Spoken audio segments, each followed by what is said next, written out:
insuficiencia nasal. Eh, yo soy el doctor Carlos Marino, otorrinolaringólogo, y tengo, más que nada, me dedico a hacer cirugía videoendoscópica de nariz y senos paranasales. Así que mi tema principal es nariz, pero bueno, como tenemos varios docentes enfermos, les voy a dar alguna otra charlita eh, para completar la cursada. Bueno, la insuficiencia nasal es ahí está. La insuficiencia nasal es la incapacidad del organismo de provocar la oxigenación de la sangre respirando por la nariz. Aunque a ustedes les parezca mentira, si ustedes se ponen a pensar y en un momento a controlarse ustedes, a hacer un autocontrol, durante mucha parte del día ustedes respiran por la boca. Y alguno se va a sorprender de que todo el tiempo respira por la boca, porque si respira solo por la nariz, no llega a abastecer la cantidad de oxígeno necesaria para la vida. A veces esto puede pasar en reposo o puede pasar en actividad física o en actividad normal. Pero bueno, esto después, a medida que corra la clase, ustedes van a ir pensando y seguramente alguno de ustedes va a decir, yo tengo este síntoma, yo tengo el otro. Bueno, como orientativo a la anatomía, yo les quiero hablar mucho de anatomía porque sé que la anatomía, que es muy importante para la otorrinolaringología, la anatomía está muy mal dada en estos años de, de la facultad. Yo no sé cuántas horas de ustedes tuvieron de anatomía durante el primer año. Yo tenía 10 horas de anatomía semanales en el año 83 que empecé a cursar la facultad. Ustedes ni eran ni proyecto. Quizás sus padres ni se conocieron. Pero bueno, en esa época había mucha carga horaria en la facultad. Agradezco porque de esa manera tomé un amor por la anatomía y me hice docente de la UBA y después estuve trabajando muchos años en Maimónides también. Así que el concepto anatómico hoy en día para la gran mayoría de las especialidades, más las quirúrgicas y diagnóstico por imágenes, es sumamente de importancia. Este imagen que ustedes están viendo en realidad es una, este, un preparado no anatómico, sino un preparado de relleno que se hizo a través de la anatomía, mostrando qué es el neumocráneo. El neumocráneo son las cavidades neumáticas que existen en el cráneo. Y es muy importante porque para nuestra especialidad, porque toda la especialidad nuestra está acá. Fíjense, empezando de adelante, de acá se ve el cursor, ¿no? Estas son las fosas nasales. Esto es el seno frontal. Este es el seno maxilar bilateral, el etmoides completo y el esfenoides. Esto es lo que se refiere a la parte de rinosinusología. Pero aquí está la parte de otología, y esto también es neumocráneo, que es toda la cavidad mastoidea que el doctor Macario le debe hablar y lo van a ver adelante de toda la cursada, la cavidad mastoidea, la cavidad timpánica y la trompa de Eustaquio, que se conecta, es un tubito que conecta el cabum con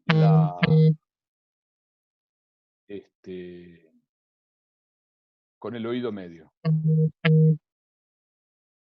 Bien, esta es una imagen radiológica, tomográfica, de un corte coronal que nosotros vemos en la tomografía, y acá les quiero explicar sencillamente en un solo corte, que no se podría, pero para que tengan idea de lo que estamos hablando. Esto es un corte coronal, ¿sí? Este es el lado izquierdo, este es el lado derecho, y vamos a repasar algunos conceptos. Bien, esta es la nariz, y acá vemos algo que divide en el medio, que es el septum nasal, que está formado por cartílago y formado por hueso. Este es el techo de la fosa nasal, que está directamente relacionado con la fosa cerebral anterior. Este es el piso de la fosa nasal, que está relacionado con la bóveda palatina. Y esta es la pared intersinuso nasal, que está relacionada con el seno maxilar. Y acá, en el seno etmoidal, vemos la lámina papirácea que lo divide de la órbita. Papirácea, papiro, papel, es una lámina muy delgada. Y después tenemos elementos, que acá se ven muy bien, que son los cornetes. ¿Mm? Los cornetes, el cornete inferior, que es un hueso separado, que está cubierto por una mucosa ricamente vascularizada, como toda la cavidad nasal, ya vamos a ver por qué. El cornete inferior, el cornete medio que corresponde al etmoides y el cornete superior que corresponde al etmoides. Y acá ya vemos algunas cavidades neumáticas, aparte de la fosa nasal, como dijimos, el seno maxilar y el seno etmoidal. Entonces, piensen, el tabique divide en dos fosas nasales, izquierda y derecha, y los elementos del neumocráneo que estamos viendo en este lugar y la gran relación que existe con la boca, con la fosa cerebral anterior y con la órbita. Bien, este es un preparado anatómico. Esta es la pared lateral nasal. Quiero rápidamente hacer un repaso de esta actividad. Esto es anterior, posterior, superior e inferior. Vamos a ver la delimitación de la fosa nasal, el techo en relación con la fosa cerebral anterior. Fíjense, esto es meninge. El piso, ¿sí? La bóveda palatina. Yo acá estoy viendo hueso y acá viendo músculo y mucosa. Hueso maxilar superior. Este es el hueso palatino y todo esto es el paladar blando, con la úvula a este nivel. Esta es la parte posterior de la fosa nasal, que se llama coana, que es la comunicación entre la fosa nasal y el cavum o rinofaringe. Y esta es la narina. Fíjense los pelos o vivirizas que hay en las narinas, que es la comunicación entre el medio externo en la cara, a través de la narina, con la fosa cerebral. Por aquí entra el aire inspirado. Toda esta superficie que ustedes ven, más la superficie del tabique, que en este preparado lo sacamos, pero todas estas superficies mucosas tienen una gran vascularización, hay una rica vascularización, después la vamos a ver cuando veamos la clase de tumores y cuando vean la clase de epistaxis. Y todos estos elementos son los cornetes, cornete inferior, cornete medio y cornete superior. ¿Y qué hacen estas superficies que ustedes dicen para qué están? Simplemente están para aumentar la cantidad de contacto del aire con la mucosa, que es ricamente vascularizada. ¿Para qué? Para que la nariz cumpla las tres funciones principales con respecto al aire. Con respecto al aire, calentar, humedecer y filtrar.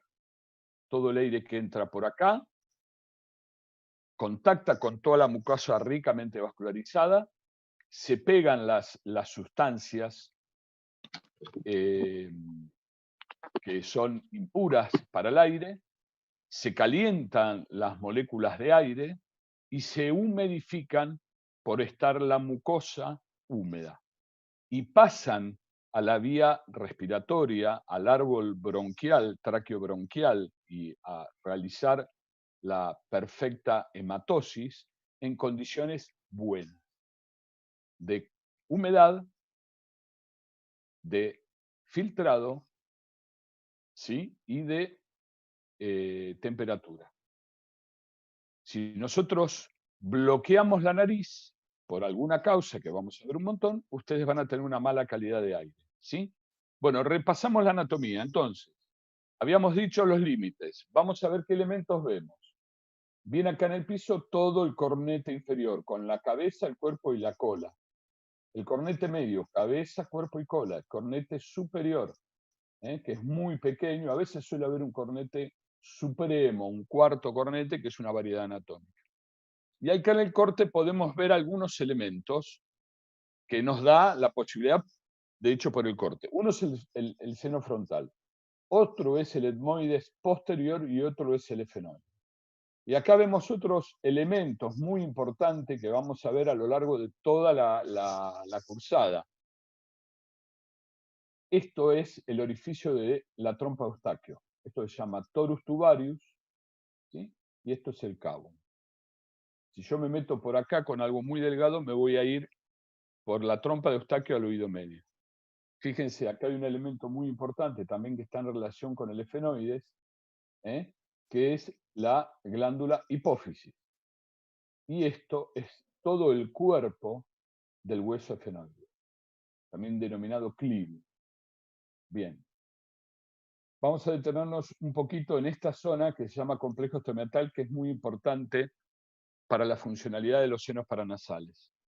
Si yo levanto, como está mostrado en este preparado anatómico, levanté el cornete medio, en realidad lo que hice es medializarlo y elevarlo, y vamos a ver elementos. Esta región anatómica se llama complejo osteometal. Esto que ustedes ven, esta protrusión, que en realidad es una apófisis, se llama apófisis unciforme porque tiene forma de uncus, de cuerno, ¿sí?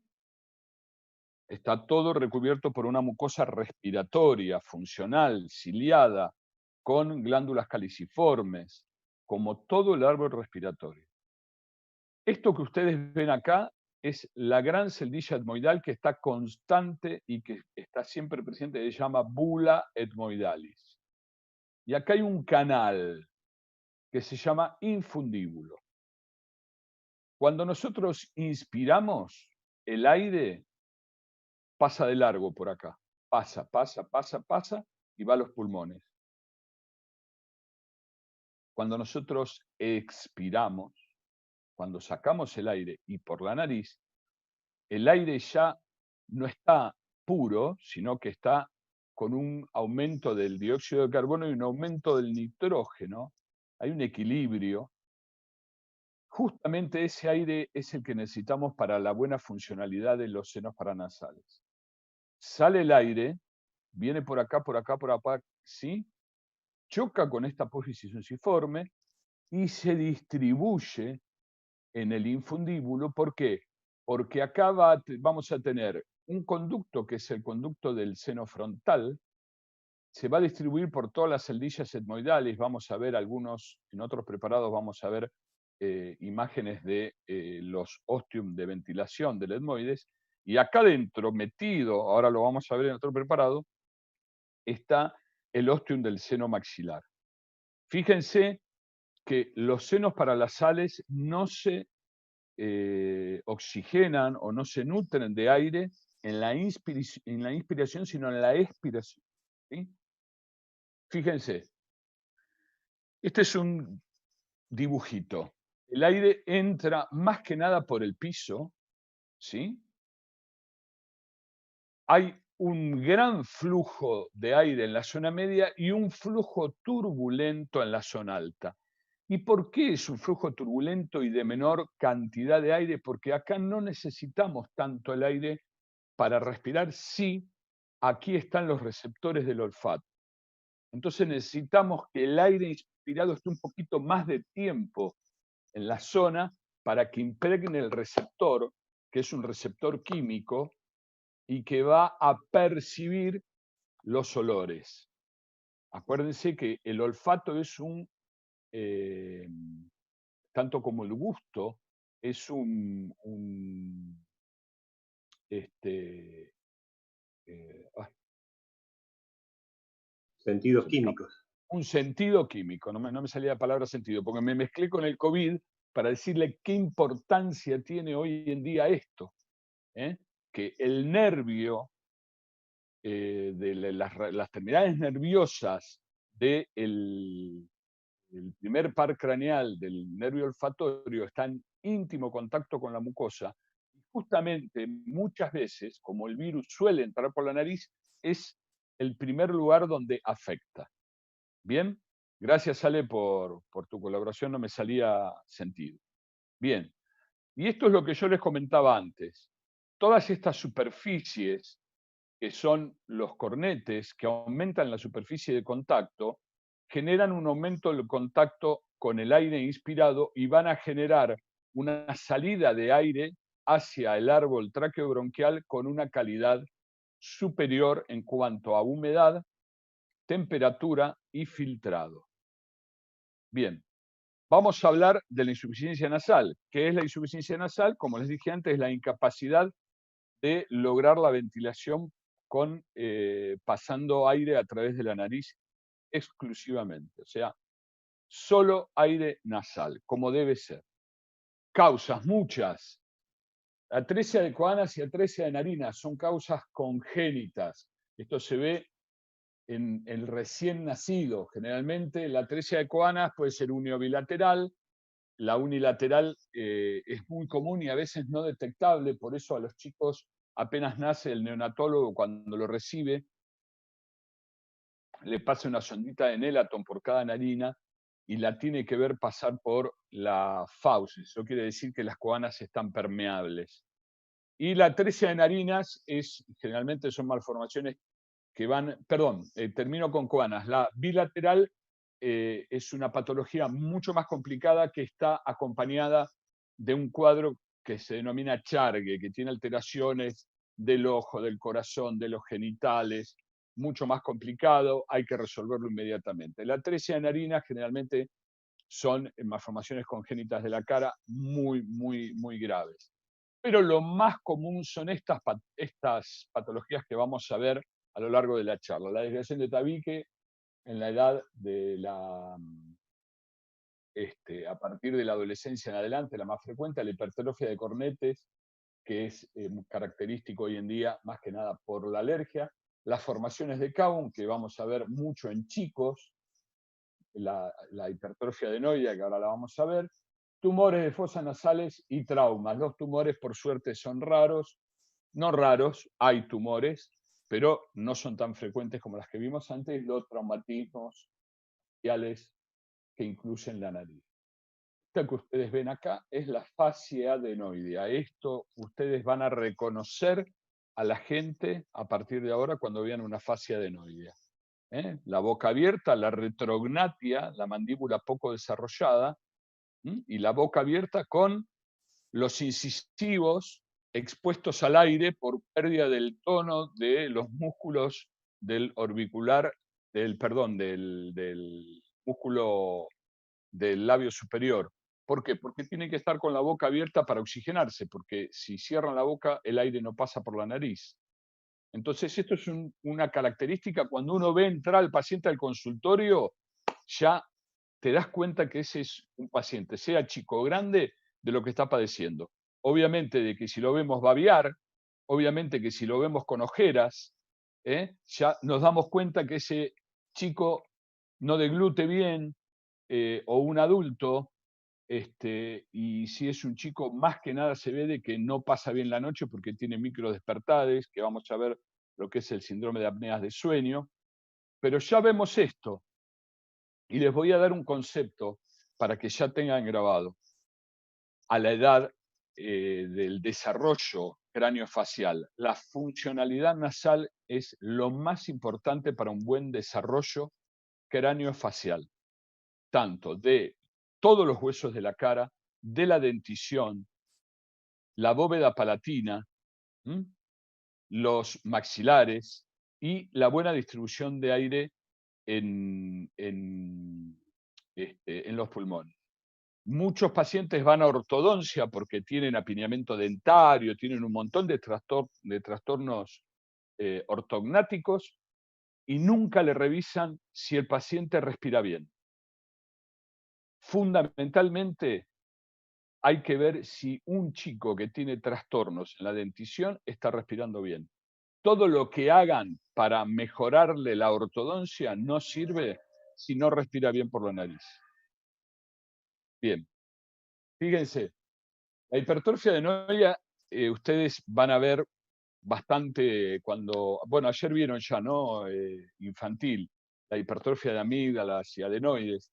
Es muy importante que la columna aérea esté alterada en un niño con una simple radiografía de Cowboom, que es un perfil quizás un poquito más blando, se vea que la columna aérea está interrumpida por esta masa adenoidea. La masa adenoidea o una hipertrofia de la amígdala de Luschka, que pertenece al anillo linfático de Waldeyer, nos va a provocar la insuficiencia nasal en chicos y es la más importante.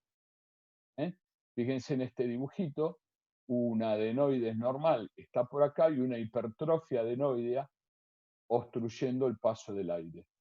Sumándole que también a veces hay una hipertrofia amigdalina, que esto es muy común en la edad de los chicos. ¿Sí? Esto vamos a ver después todos los síntomas que tienen y cuál es más predominante a cierta edad. Estas son tomografías computadas con, fíjense, este caso que se ve una excesiva desviación de tabique hacia el lado izquierdo. Este paciente tiene casi un bloqueo completo de esta fosa nasal.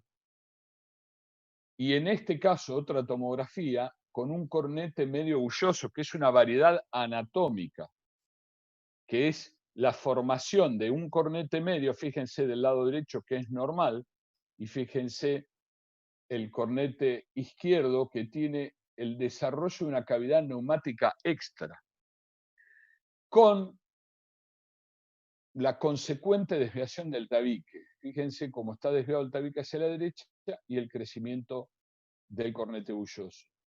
¿Qué es lo que primero pasa? No sabemos. No sabemos si es el huevo o la gallina. Si el tabique se desvía por el crecimiento del cornete bulloso o el cornete bulloso que crece y desvía el tabique. Pero esta fosa nasal se ve normal, esta fosa nasal se ve exageradamente obstruida por el cornete bulloso, pero la desviación del tabique. Y aprovecho para mostrarles una imagen radiológica del complejo osteomeatal, del cual hablamos recién. Fíjense, acá se ven los senos maxilares, la órbita, y acá vemos, esta es la imagen de la apófisis unciforme. Y esta comunicación en negro que hay con el meato medio es el ostium del seno maxilar. Todo esto se denomina complejo osteomeatal porque aquí vemos la bulla etmoidalis. Y si quieren un datito más, acá se ve la arteria etmoidal anterior que van a ver cuando vean la clase de epistaxia. De la órbita hacia la pared medial nasal y después distribuirse por toda la pared medial de la nariz. Bien. Yo les dije que cuando nosotros vemos llegar al paciente, casi nos damos cuenta por la fase, pero en realidad el paciente viene contándonos o la madre viene contándonos todo lo que le pasa al chico o la esposa viene contando qué le pasa al marido. La insuficiencia nasal. Esto, el paciente viene y dice, doctor, tengo que tomar bocanadas de aire para respirar, tengo una fosa nasal bloqueada o se va alternando mi obstrucción nasal. Primero se me tapa una, después se me tapa la otra y así sucesivamente. Eso se llama insuficiencia ventilatoria nasal en báscula. Muchos chicos los vemos con una alteración torácica por la cantidad de fuerza que tiene que hacer para respirar. Esto es muy importante. La roncopatía, el SOAS, síndromes obstructivos de hipopnea o apneas del sueño. O el paciente viene diciendo que se despierta toda la noche o que tiene un vaso de agua al lado porque se despierta y tiene la boca seca.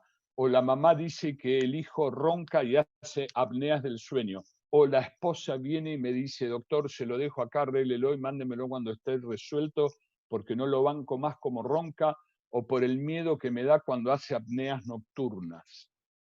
Apneas es que se quedan sin respirar. La boca seca. Muchos pacientes vienen y dicen, permanentemente tengo la boca seca. O la mala ortodoncia. Los padres vienen derivados por el ortodoncista, por el pediatra, o lo vemos nosotros, la calidad ortodóntica del paciente. infecciones recurrentes. ¿Por qué? Porque está permanentemente resfriado, congestionado, con moco, sinusitis, digestivos. Fundamental, la aerofagia y el meteorismo. ¿Por qué? Porque tienen que tragar aire permanentemente para hablar, ustedes lo van a ver hasta en un dictante de una clase, un discurso, ven cómo respira por la boca y no respira por la nariz. Eso hace que tomen mucho aire por la boca y el aire no solo va a los pulmones, el aire se traga. Entonces tienen eructos y el que logra pasar el estómago, permanentemente meteorismo. Cardiovasculares, ¿por qué? Se ha descubierto con lo largo de los años que muchos pacientes que tienen arritmias e hipertensión presentan cuadros de broncopatía. Déficit intelectual. Hay muchos chicos que nos vienen a la consulta porque andan mal en el colegio los padres y lo mandan al gabinete, lo mandan a la fonoaudióloga y ahí son derivados por estos profesionales al otorrino. ¿Por qué? Porque están en babia, ¿sí? Están dispersos. ¿Por qué? Por varias cosas. Muchas veces porque se les llena los oídos de moco por la insuficiencia nasal, entonces hay un déficit auditivo, eso lo van a ver con el doctor Macario, la otopatía secretoria.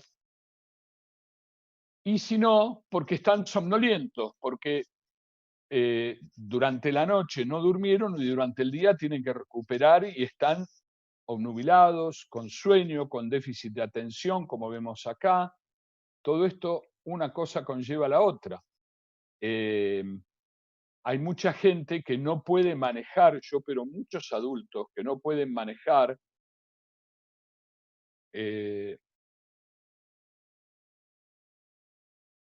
Perdón. ¿Me siguen viendo? Sí, Carlos, bien. Sí, sí. Que me apareció el upgrade acá. Espérame, no sé si están viendo.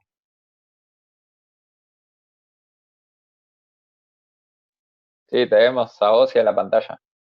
Estás viendo la pantalla de que tengo que pagar. Esperá que no puedo salir de esta pantalla, a ver. Vemos el PowerPoint igual, el ¿Estás PowerPoint viendo el y... PowerPoint? Bueno, espera que Sí. entonces yo voy a cerrar esto. Ahí está. Bien. Bueno, entonces hay gente con este cuadro de roncopatías y con déficit intelectual y de atención y somnolencia diurna, no pueden mantener un tiempo la atención al volante. Y es muy importante porque hay gente que a la media hora de manejar se duerme. Chicos, si se corta, nos quedan 8 minutos, después tenemos nos tomamos un tiempito y a las 11 tenemos el otro Meet, ¿sí? Con la segunda parte de la charla. Bien, hiposmia, hipogeusia, o sea, si no pasa aire por las fosas nasales, el déficit olfatorio y asociado al gusto va a estar disminuido y fundamentalmente en aquellos pacientes que esté asociado con cuadros de pólipos nasales. La rinolalia, ¿ustedes se acuerdan de los Rugrats? El chico que hablaba de Carlitos, y ese es el paciente con una rinolaria cerrada, no pasa el aire, habla así. Esa es la rinolalia por tener obstrucción nasal. La rinolalia abierta es del paciente con un cuadro de paladar hendido, ¿sí? O labio leporino, esa es la rinolalia abierta. Cefalea muy frecuente por la hipoxia y a veces por las desviaciones de tabique. Tocan la pared lateral nasal del tabique, eso da cefalea. Y obviamente el mal hábito, tanto respiratorio como deglutorio, eso es fundamental. Tratamiento de la insuficiencia nasal, médico o quirúrgico.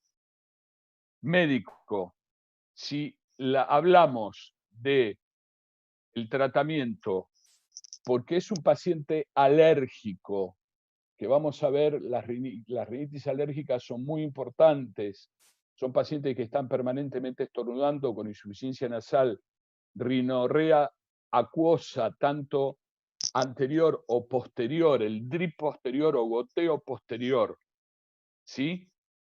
Muchos los mandan al alergista, nosotros los tratamos cuando vemos que no podemos tratarlos más, los mandamos al alergista. Pero si no, nosotros lo que hacemos es darle spray nasales, ¿sí? Para tratar la alergia y algún antialérgico. Después yo les voy a comentar un poco cuando hablemos de sinusitis todos los tratamientos médicos.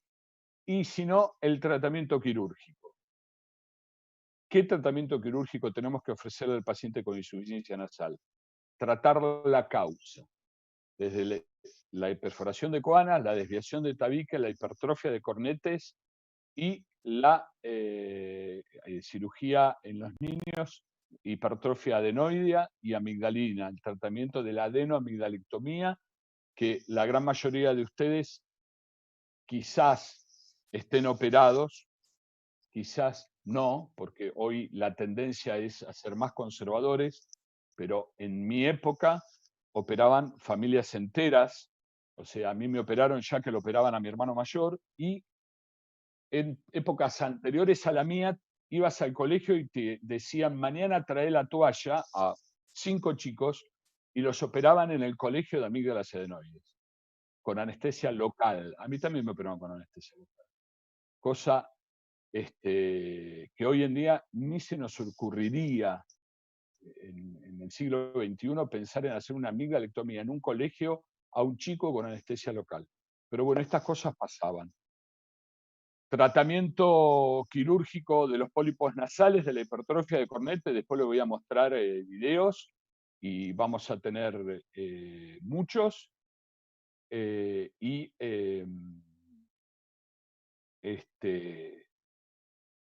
obviamente devolver la calidad de vida. Cuando nosotros tenemos un paciente que viene a la consulta con un cuadro de insuficiencia nasal, lo que le decimos, salvo que sea un tumor o que tenga infecciones recurrentes y solo el paciente consulta por calidad de vida, lo que le decimos es que le ofrecemos la cirugía para devolverle una calidad de vida, para que su vida cotidiana cambie, que pueda descansar, que pueda hacer una actividad deportiva, que no tenga somnolencia, que no ronque, que no tenga infecciones, que corrija su cuadro hipertensivo o su arritmia. Yo se los digo con conocimiento de causa, a nosotros nos están derivando los cardiólogos pacientes para que los evaluemos y le diagnostiquemos si tiene un cuadro de insuficiencia nasal y cómo se lo podemos resolver,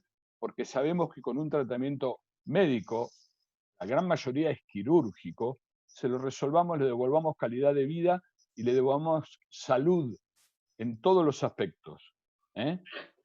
Salud respiratoria, ¿sí? Esa falta de aire, esa falta de calidad del aire inspirado y cantidad de aire inspirado trae muchas, muchas consecuencias y nosotros lo que hacemos es devolverle eso. En cuanto a niños, obviamente que hay un montón de cosas que le estamos devolviendo. Los padres quieren que se lo resuelvas porque lo ven sufrir de noche. Esto yo les cuento una experiencia personal. Mi hijo, el del medio, cuando yo dormí una noche con él, vi lo que era, era un suplicio verlo dormir, pobrecito, y verlo roncar. En una semana le pedí el prequirúrgico, se lo llevó un amigo y le dije operalo. Y le cambió la calidad de vida. Los padres ven eso y los llevan al médico. A veces contra el pediatra, porque a veces el pediatra le dice, no, espera, déjalo, todavía es chico. Chicos, ustedes, cuando le resuelven eso a un chiquito, el padre es un eterno agradecido porque vos le devolviste el sueño al padre y la calidad del sueño al hijo. Y por otro lado, no se enferman más. Es muy raro, salvo que sea muy alérgico, que un chico vuelva al pediatra por un cuadro respiratorio. Muy raro. te dicen, doctor, lo estoy llevando al pediatra para el control que le hago cada 6 meses, o por año, o por una diarrea, o por una quinta enfermedad, o por una varicela, o por otras cosas, pero no lo llevan más por cuadros respiratorios, excepto que sean chicos con problemas respiratorios. Y bueno, en los adultos, yo soy médico de AFA y opero muchos jugadores de fútbol. La calidad de ese aire que hasta ese momento, por ser jóvenes y tener un buen rendimiento físico y entrenamiento, a medida que van pasando los años, el jugador de fútbol o de alta competencia lo empieza a sentir. Y la recuperación después de una competencia no es la misma, o después de un entrenamiento. Y uno les devuelve la calidad del aire y el jugador de alta competencia nota la diferencia de recuperación, de ácido láctico, la ausencia de calambres y un montón de otras cosas. Chicos, en menos de un minuto se va a cortar, así que los voy a dejar un ratito y a las 10, no sé qué hora era esa hora, faltan 20 minutos, nos vamos a volver a conectar, les doy 20 minutos de descanso, nos conectamos a las 11 para la última parte, ¿les parece? Excelente. Sí, Muchas gracias. perfecto. Dale, perfecto.